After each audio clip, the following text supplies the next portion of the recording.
Guys, dikatakan Amerika Syarikat goyang guys dengan apa yang dilakukan oleh Indonesia apabila dikatakan Indonesia telah mengirim sebanyak 37,000 tan minyak kelapa sawit ke Rusia pada baru-baru ini. Hello guys, bismillahirrahmanirrahim. Assalamualaikum warahmatullahi wabarakatuh.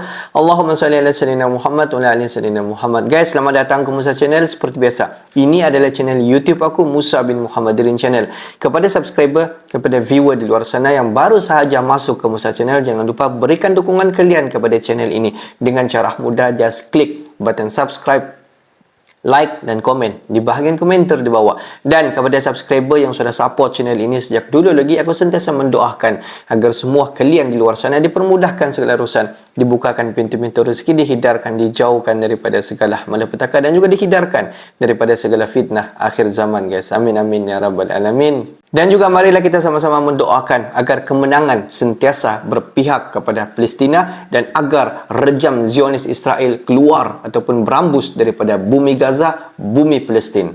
Guys, seperti biasa, hari ini kita akan buat sedikit lagi video reaction di channel Update Pertahanan. Dan kalau kita zoom kepada tajuk utama yang kita akan react hari ini, di mana dikatakan Indonesia dikatakan telah mengirim 37,000 tan minyak kelapa sawit bukan kepada Amerika Syarikat tetapi kepada Rusia guys. Kalian tak percaya? Jom, tanpa buang masa, kita terus semak video ni. Wow, benar guys. Amerika Syarikat goyang guys, goyang. Pembelian Sukhoi 30 Indonesia ke Rusia penuh perjuangan dengan barter minyak sawit. Minyak sawit jadi salah satu komoditas Indonesia untuk membeli jet tempur Sukhoi 30 Rusia. Meski demikian, tak semua pembelian Sukhoi 30 ditukar dengan minyak sawit, Indonesia masih harus keluar duit. Karena Rusia jelas tak mau semua pembelian Sukhoi 30 ditukar Indonesia dengan minyak sawit dan hasil bumi lainnya.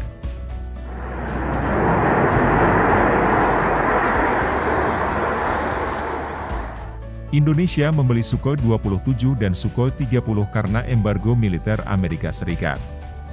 Padahal Indonesia hendak membeli F-15 kala itu. Tapi karena embargo militer, Indonesia batal membeli F-15.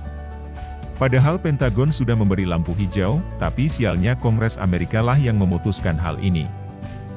Pentagon dan USAF sebetulnya tak setuju embargo dijatuhkan ke Indonesia. Alasannya Indonesia merupakan pasar senjata potensial Amerika Serikat, masalah HAM di Timor Timur bisa mereka abaikan jika menyangkut cuan. Apalagi tuduhan pelanggaran HAM dilakukan sepihak oleh Barat. Padahal di pihak pro kemerdekaan Timor Timur melakukan pelanggaran HAM berat dan kejahatan perang tapi Barat tutup mata.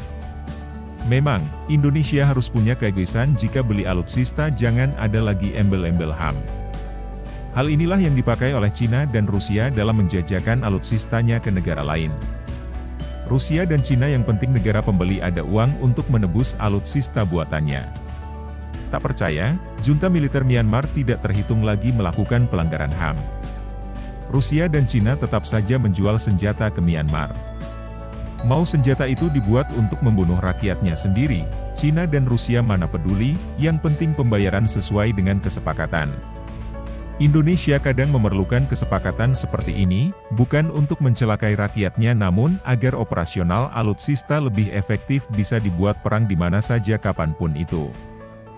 Misalnya untuk memberantas separatis, Indonesia tak boleh sungkan menggunakan alutsistanya karena takut akan tudingan pelanggaran HAM. Karena Indonesia berhak menggunakan segala sumber dayanya untuk mempertahankan kedaulatan negara, PBB merestui hal seperti ini.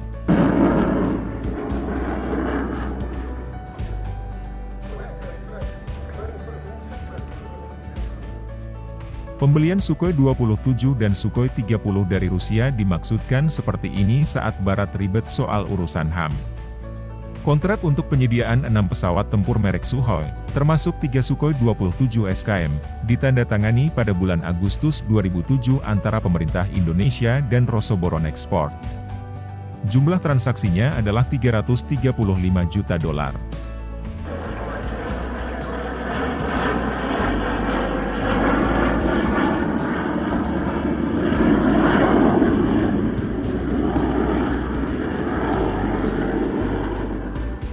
Sebagai bagian dari perjanjian ini, Angkatan Udara negara tersebut menerima 3 pesawat tempur Sukhoi 30 Mk2 pada tahun 2008-2009, jelas Lenta Rusia.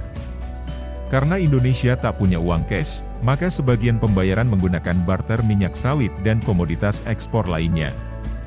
Untungnya Rusia mau, sehingga Indonesia harus menyediakan ratusan ribu ton minyak sawit yang siap dikirim ke Rusia. Setelah kontrak pembelian diteken, Indonesia mengirim 12-37 ribu ton minyak sawit per bulan ke Rusia untuk mencicil pembayaran Sukhoi 30. Kalau harga per ton minyak sawit $400, perlu 37 ribu ton atau 12.500 ton sebulan dikirim ke Rusia, jelas Derom Bangun dalam bukunya Duta Besar Sawit Indonesia. Pengiriman yang lancar dan proses transaksi mulus memastikan Indonesia memiliki Sukhoi yang ditukar dengan minyak sawit. Dengan begitu, Angkatan Udara Indonesia memiliki 4 pesawat tempur Sukhoi 27 dan Sukhoi 30 yang siap mengamankan seluruh wilayah Indonesia, kata Derom. Meski terkesan ecek-ecek, nyatanya minyak sawit berperan menjaga kedaulatan Indonesia. Dengan minyak sawit, Indonesia bisa membeli Sukhoi 30 Gres dari Rusia.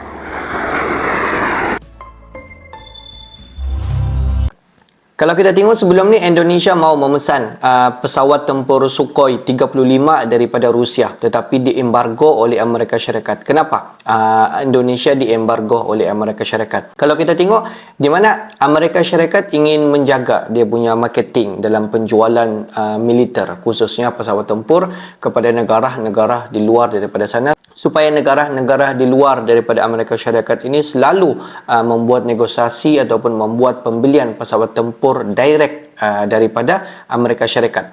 Kita faham, Amerika Syarikat dan juga Rusia, kedua-dua negara ini merupakan negara yang besar di dalam dunia militer dan alutsista yang digunakan memang cukup-cukup canggih. Jadi, Amerika Syarikat dan juga Rusia ingin menjaga marketing di dalam penjualan segala alutsista militer di dunia. Dan pada tahun 2007, itulah pertama kali Indonesia dikatakan diembargo oleh Amerika Syarikat dalam pembelian pesawat tempur. Dan pada masa itu, yang masuk ke Indonesia hanyalah beberapa unit, kalau tidak silap dalam 4 ataupun 5 unit pesawat tempur Sukhoi. Su-27 dan juga Su-30. Sukhoi yang digunakan sampailah pada ketika ini. Dan pada masa itu, untuk pembelian pesawat tempur itu memakan belanja yang memang sangat-sangat mahal, guys. Banyak perbelanjaan yang telah disalurkan semasa pembelian pesawat tempur 27 dan Su-30. Dan semasa negosiasi itu, di mana pihak Indonesia dan juga pihak Rusia pada ketika itu bersetuju, di mana Indonesia akan mengeluarkan duit dalam jumlah kuantiti yang telah dipersetujui. Di mana pada masa itu Indonesia dan juga Rusia telah pun bersetuju untuk membuat pembelian beberapa juta dolar pada ketika itu, dan Indonesia tidak cukup duit pada ketika itu, dan mereka pun membuat negosiasi di mana Indonesia akan mengirimkan beberapa ribu tan minyak kelapa sawit daripada Indonesia direct kepada Rusia, dan negosiasi itu telah pun dipersetujui dengan timbal balik di atas persetujuan di antara kedua-dua belah pihak, di mana Indonesia dapat pesawat tempur Su-27 dan juga 30, dan Indonesia mestilah mengirimkan beberapa ribu tan minyak kelapa sawit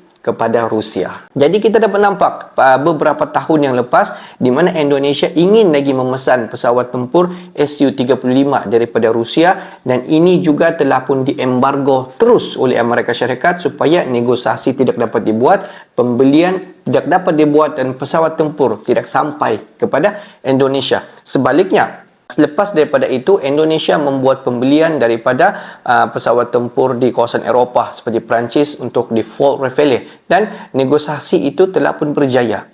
Jika Indonesia mau membuat pembelian terhadap pesawat tempur daripada Rusia, sudah pasti akan diembargo. Tetapi Sebaliknya, kalau Indonesia ingin membuat pembelian untuk pesawat tempur daripada negara-negara Eropah, terus diberi kelulusan dan juga pesawat tempur akan segera sampai ke Indonesia ataupun jika duit diberi terus kepada pengeluar pesawat tempur mana-mana negara di kawasan Eropah. Jadi guys, bagi pendapat kalian semua bagaimana? Adakah Indonesia ini diembargo jika membuat ataupun akan membuat negosiasi terhadap Rusia? Okeylah guys, untuk hari ini sampai di sini saja sedikit information daripada Musa Channel, dan kepada subscriber yang belum lagi klik button subscribe, please guys to klik button subscribe, like dan komen di bahagian komentar di bawah. Akhir kata daripada Musa Channel, thanks for watching my video. Assalamualaikum warahmatullahi wabarakatuh guys. See you the next video guys.